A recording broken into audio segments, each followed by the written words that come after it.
कहानी शुरू होती है वर्ल्ड वॉर वन के एंड होने से। लगभग 1918 के एंड की बात हो रही है। यहां पर इंडियन पॉपुलेशन ने ब्रिटिश गवर्नमेंट का हर कितने हद तक साथ दिया था in fighting world war one. अब इंडियन लीडर्स को ये एक्सपेक्टेशन थी कि आने वाले जो भी ब्रिटिश रिफॉर्म्स होंगे जो इंडियन जनता पर या पॉपुलेशन पर लागू किए जाएंगे वो हमारे फेवर में होंगे, हमारी जरूरतों को और हमारी मांगों को मद्देनजर में रखते हुए होंगे। हेलो पीपल, मेरा नाम है Vishishta and I welcome you all to yes academy for law. आज हम डिस्कस करने वाले हैं कि हालांकि 1947 में इंडिया हैड बिकम इंडिपेंडेंट, लेकिन 1950 तक हमने क्यों वेट किया टू बिकम अ रिपब्लिक।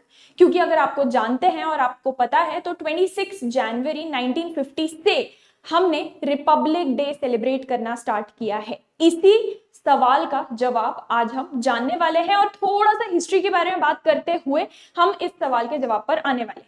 वापस चलते हैं 1990 के मॉन्टेग्यू क्लेम्सफोर्ड रिफॉर्म, जो आपको स्क्रीन पर यहाँ पे दिख रहे हैं। ये दो भाई लोग, इन दोनों ने मिलके एक रिफॉर्म बनाया था जिसके बाद अल्टीमेटली हमारा government of India act 1919 came into play.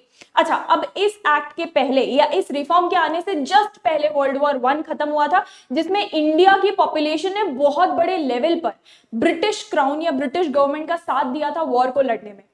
Obvious सी बात है कि हमारी कुछ एक्सपेक्टेशंस थी, हमारी कुछ मांगे थी और हमको ये लगा finally we have some sort of a power in front of the British government. यानी हम जो चाहते हैं, हमारे लोग जो चाहते हैं अपने खुद के भले के लिए, अपने देश के भले के लिए, वो फाइनली शायद माना जाएगा। इसी उम्मीद के साथ हमने उनका साथ दिया था। मॉन्टेग्यू क्लेम्सफोर्ड रिफॉर्म्स जैसे ही आए वहां पर एक ड्यूअल गवर्नमेंट की बात की गई। चलो ठीक है, वहां तक समझ में आता है।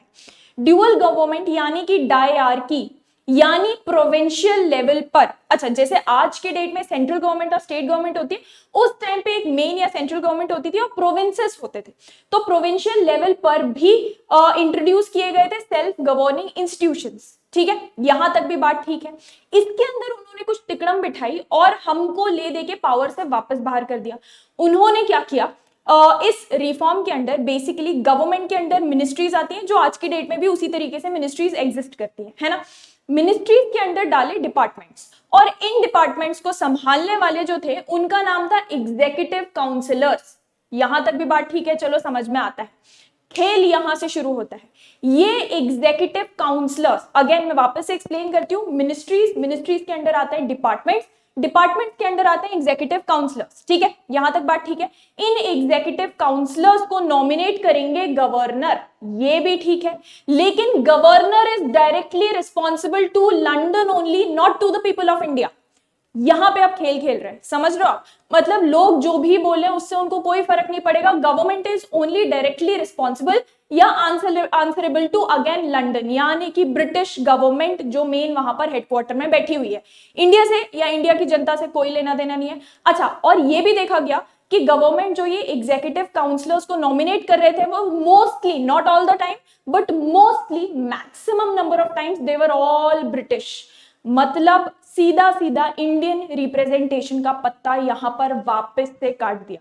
अब ऑब्वियस स्वाभाविक सी बात है कि इतना ज्यादा वर्ल्ड वॉर वन में अपनी जान जोखिम में डाल के साथ देने के बाद कुछ जो हमारी बेसिक एक्सपेक्टेशंस थी उनको भी जब पूरा नहीं किया गया तो बहुत बहुत बहुत ऑब्वियस सी बात है कि the Indian population, the entire India and political parties जो उस टाइम पे एग्जिस्ट करती थी, जैसे कि मुस्लिम लीग और INC, Indian national Congress, as well as leaders, they were all extremely disappointed, क्योंकि हमने बहुत ज्यादा एफर्ट डाले थे। हमको फाइनली उम्मीद थी कि शायद यार चलो कुछ जाके हमको मिलेगा। अब एक छोटा सा प्रोविजन भी डाला था मॉन्टेग्यू क्लेम्सफोर्ड रिफॉर्म में कि आज से, मतलब 1990 में रिपोर्ट आई थी, 10 साल बाद एक नई कमीशन बिठाई जाएगी और वो कमीशन रिव्यू करेगी इन रिफॉर्म्स को। समझ में आया? मतलब आज की डेट में कोई रिफॉर्म्स बनाए जा रहे हैं और लिखा जा रहा है, सुनो, आज से 10 साल बाद वापस एक कमीशन आएगी जो इन रिफॉर्म्स को रिव्यू करेगी और कुछ चेंजेस की जरूरत है तो उन चेंजेस को करेगी। ठीक है, ये जो नई वाली कमीशन की बात हुई, ये commission was headed by mister Simon. ठीक है, साइमन कमीशन के नाम से इसका ये फेमस हुई बेसिकली, और साइमन कमीशन के थे 7 मेंबर्स। अब देखो 1919 से 10 साल बाद रिव्यू, मतलब 1929 में रिव्यू होने वाला था, लेकिन कमीशन 1927 में ही बना दी गई। क्यों? क्योंकि डर के कि अगर इस कमीशन की बात बाहर निकल कर आती है और ये बातचीत चलती है कि यार कमीशन के जो मेंबर्स होंगे ना वो इलेक्शन के थ्रू वहां पर जाएंगे, तो उस टाइम पे बहुत ज्यादा पावर में जो फेवर होती थी that was the labour party Britain की, जो कि काफी हद तक सपोर्ट करते थे इंडियन नेशनल मूवमेंट को। और प्लस लेबर पार्टी के मेंबर ऑफ पार्लियामेंट एमपीज मिलकर इंडियन लीडर्स अगर ये दोनों मिल जाते हैं तो ultimately Indians will get elected to the Simon commission. और फिर साइमन कमीशन में एक बार इंडियंस पहुंच गए तो डिसीजन वही लिया जाएगा जो उनकी मर्जी होगी, जो उनके हित में होगा।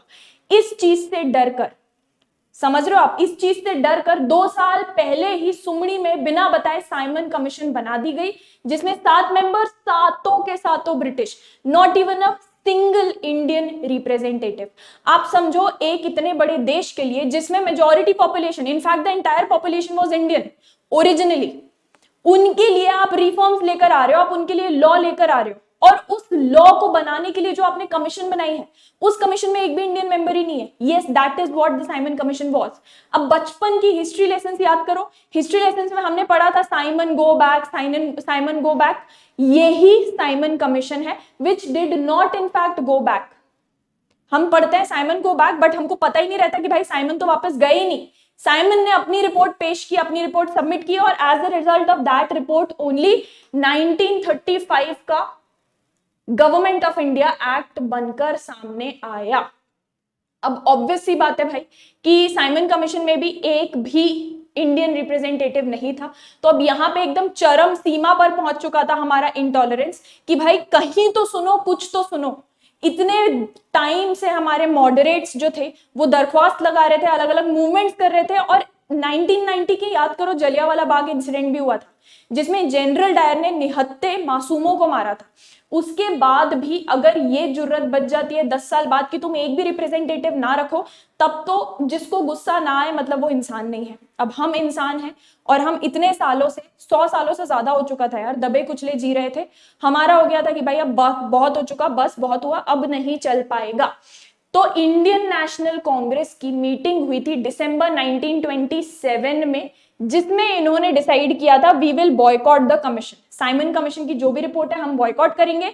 मोतीलाल नेहरू जी ने अपनी रिपोर्ट प्रिपेयर की, जिन्ना ने एक अपनी रिपोर्ट प्रिपेयर की, दोनों रिपोर्ट्स को ला दिया गया। अल्टीमेटली साइमन कमीशन की रिपोर्ट आते आते वो इतने सारे रिपोर्ट्स के नीचे दब गई थी कि ब्रिटिश गवर्नमेंट को एक नई ही रिपोर्ट लानी पड़ी जिसमें कुछ और बात कर रहे थे। तो बेसिकली साइमन कमीशन की रिपोर्ट काफी हद तक बिकेम इररेलेवेंट। ठीक है, यहां पे अब आप देख सकते हैं स्क्रीन पे गांधी जी को। क्यों मैंने दिखाया? क्योंकि साइमन कमीशन की रिपोर्ट और ये पूरे इंसिडेंट के बाद Gandhi ji started non cooperation movement कि ब्रिटिश के साथ हम कोऑपरेट ही नहीं करेंगे। सबने अपन ने बचपन पढ़ा था नॉन कोऑपरेशन मूवमेंट, 1930 का अपन ने पढ़ा था। अब इस नॉन कोऑपरेशन मूवमेंट से डील करने के लिए, इसको रोकने के लिए, क्योंकि यार यहां इंडिया में आके राज कर रहे थे, लेकिन राज क्यों कर पा रहे थे? हमारे कोऑर्डिनेशन के साथ। हम कोऑर्डिनेट नहीं करते तो उनका कुछ नहीं चलना था। तो नॉन कोऑपरेशन मूवमेंट से तंग आ गई ब्रिटिश गवर्नमेंट। फाइनली उस टाइम पे लॉर्ड इरविन थे वाइस रॉय, उन्होंने गांधी जी के साथ मिलकर गांधी इरविन पैक्ट साइन किया, and as a result of that एक इरविन अकॉर्ड या अग्रीमेंट आया। इरविन अकॉर्ड में लॉर्ड इरविन ने बहुत ही वेग सी डेट फ्यूचर में देते हुए बोला कि India will have a dominion status. अब अभी हम डोमिनियन स्टेटस मांग रहे हैं, मतलब हमको अभी भी ठीक है ब्रिटिश के अंडर ही, लेकिन हमको अपना पावर दो। We should be able to choose our own representatives, we should be able to make laws for our own self. सिर्फ इतना मांग रहे थे, यानी कि सिर्फ और सिर्फ डोमिनियन स्टेटस। समझा? लॉर्ड इरविन ने बोला कि ठीक है, अगेन बहुत ही वेगली मतलब कि आई गई सी बात, बट उन्होंने बोला कि some future date and yes India will have a dominion status. सब खुश हो गए कि चलो इतने सालों से मांगे हो रही है, इतने लोगों ने जाने गवाई, but it has finally come to something at least. ये बात जैसे ही बाहर फैली, ब्रिटेन में वहां की पार्लियामेंट में तबाही मच गई, वहां के लोगों ने तबाही मचा दी, क्योंकि उनको समझ में आ गया ये कदम से धीरे धीरे करके इंडिया हमारे चंगुल से बाहर हो जाएगा। ठीक है, वहां से लॉर्ड इरविन पे प्रेशर क्रिएट हुआ तो अल्टीमेटली लॉर्ड इरविन ने मीटिंग की जिन्ना के साथ, नेहरू जी के साथ, गांधी जी के साथ और सप्रू के साथ, और इनको बोल दिया कि भाई सुनो, बोला था मैंने लेकिन मैं प्रॉमिस नहीं कर सकता डोमिनियन स्टेटस। अब भाई इस लेवल का दिमाग खराब हुआ था, किसी भी नॉर्मल इंसान का हो जाएगा, और हम तो इतने टाइम से स्ट्रगल कर रहे थे। फाइनली लाहौर में 1929 एंड यानी दिसंबर में लाहौर में एक इंडियन नेशनल कांग्रेस का सेशन हुआ, जिसमें जवाहरलाल नेहरू जी ने बोला फुल एंड फाइनल कि बहुत हो गया डोमिनियन स्टेटस मांगते मांगते, हमको चाहिए पूर्ण स्वराज। पूर्ण स्वराज का मतलब होता है full and complete independence from the British rule. हम तुम्हारे अंडर रह के भी डोमिनियन स्टेटस नहीं करेंगे, हम अपनी गवर्नमेंट चुनेंगे, सब कुछ हम अपना करेंगे, हमारे देश से बाहर जाओ, बहुत हो गया। ये 1929 दिसंबर की बात है। 1929 दिसंबर में ही नेहरू जी ने एक फ्लैग होइस्ट किया था, ट्राई कलर फ्लैग, जो हालांकि हमारे अभी वाले झंडे जैसा नहीं दिखता, but the idea was the same. Hoist किया था रावी नदी के तट पर, बहुत 170 से ज्यादा लोग इकट्ठे हुए थे वहां पे। एंड अब बात आती है इस पूरे बड़े से सवाल के जवाब की। 26 जनवरी को उन्होंने डिक्लेयर किया था, 26 जनवरी 1930। 1929 में सेशन हो रहा था दिसंबर में, और 1930 26 जनवरी को उन्होंने ऑफिशियली बोला था कि इंडिया विल हैव इंडिपेंडेंस। उन्होंने 26 जनवरी को डिक्लेयर कर दिया था कि ये अब हमारा होने वाला इंडिपेंडेंस डे होने वाला है। अब समझ में आया 26 जनवरी की डेट क्यों और कैसे और क्या रेलेवेंट है। वापस आओ कहानी के ऊपर। अब हुआ क्या, 1935 गवर्नमेंट ऑफ इंडिया एक्ट आ गया, वही हमारे ऊपर लागू हो गया, हमारे ऊपर चलता गया। काफी सारे हमने सुना भी है, पढ़ा भी है, हमको पता भी है, काफी सारे हमारे कॉन्स्टिट्यूशन के प्रोविजंस वहां से भी उठाए गए हैं, बेसिकली वहां से इंस्पायर्ड है ना। लेकिन आजादी के बाद भी 1947 में हमको आजादी मिल गई थी, उसके बाद भी हमने 1950 तक क्यों वेट किया, क्यों हमने 1950 में रिपब्लिक डे सेलिब्रेट करना स्टार्ट किया? इसका जवाब लाइज इन हमारी एक कॉन्स्टिट्यूएंट असेंबली बनाई गई, जिसने बैठकर ऑलमोस्ट 3 साल, 2 साल 11 महीने कुछ दिन लगे थे, 3 सालों तक ऑलमोस्ट एक नया पर्चा बनाया, एक नई किताब बनाई, गवर्नमेंट ऑफ इंडिया एक्ट, क्योंकि ब्रिटिश का थोपा गया था हमारे ऊपर, उसको हटाने के लिए हमने बोला हम खुद अपना डॉक्यूमेंट बनाएंगे which will govern us, and that was known as the constitution of India. Constitution of India हम पढ़ते हैं कि इट वाज इनैक्टेड 26 नवंबर 1949 को ही इनैक्ट हो गया था, रैटिफाई हो गया था, यानी कि बन के तैयार। तो फिर 26 जनवरी को क्यों ही नहीं उसको अडॉप्ट कर लिया गया, क्यों हम 26 जनवरी तक बैठे? क्योंकि जो 1930 में सेशन हुआ था, जिसमें हमने पूर्ण स्वराज डिक्लेयर किया था और मांग की थी और डिसाइड किया था कि now we are going to have complete and full independence from the British, वो डेट इंपॉर्टेंट थी 26 जनवरी की। तो हमने सोचा कि यार 2 महीने की बात है, 2 महीने बाद हम कॉन्स्टिट्यूशन को अडॉप्ट कर लेंगे।